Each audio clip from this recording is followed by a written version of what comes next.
kay Allison. Next time, huwag mo nang uulitin yon. Napahiyain ako at sigawan sa harap ng babaeng yon.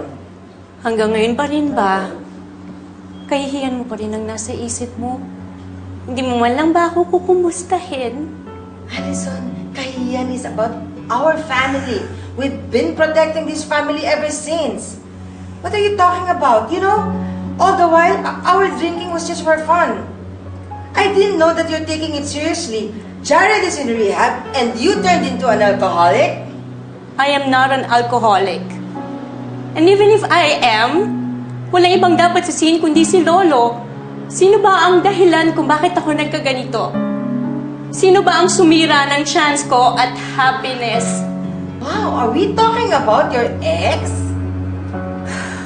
Iniwan niya ako this day.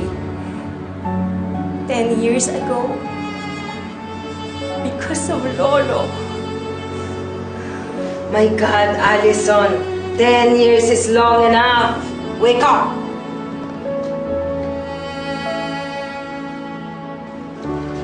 Wipe your tears. Come on, stop that.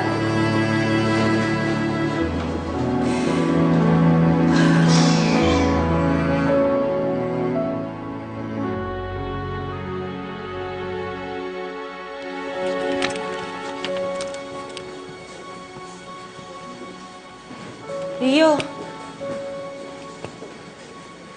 Huwag ka mag-alala. Hindi naman ikaw ang pinunta ko dito. Pinadalaw ko si Allison.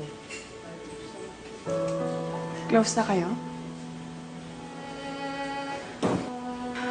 Luisa, kung iniiwasan kita, para din sa'yo yun. Kasi ayoko na magkagulo kayo ni Sir Fred. Rio, Hindi ka na pinapansin ng best friend mo? Kasi nakahanap na siya ng iba. Kilala mo pa. nakikisaw-saw na naman kayo sa issue namin ni Rio eh.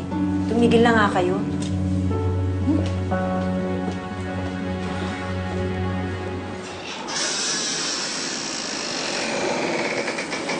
Discharged ka na?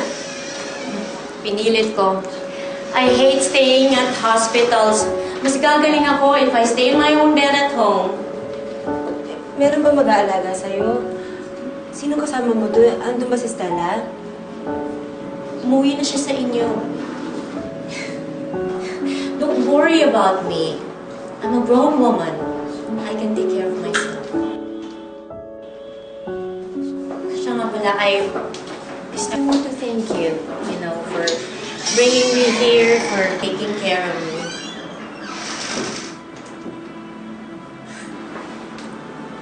I don't know how to say this, but maybe I'm wrong to judge you before. You're right, Luisa. Kung pera ang habol mo kay Lolo, dapat nasa iyo na yun ngayon. I believe you now.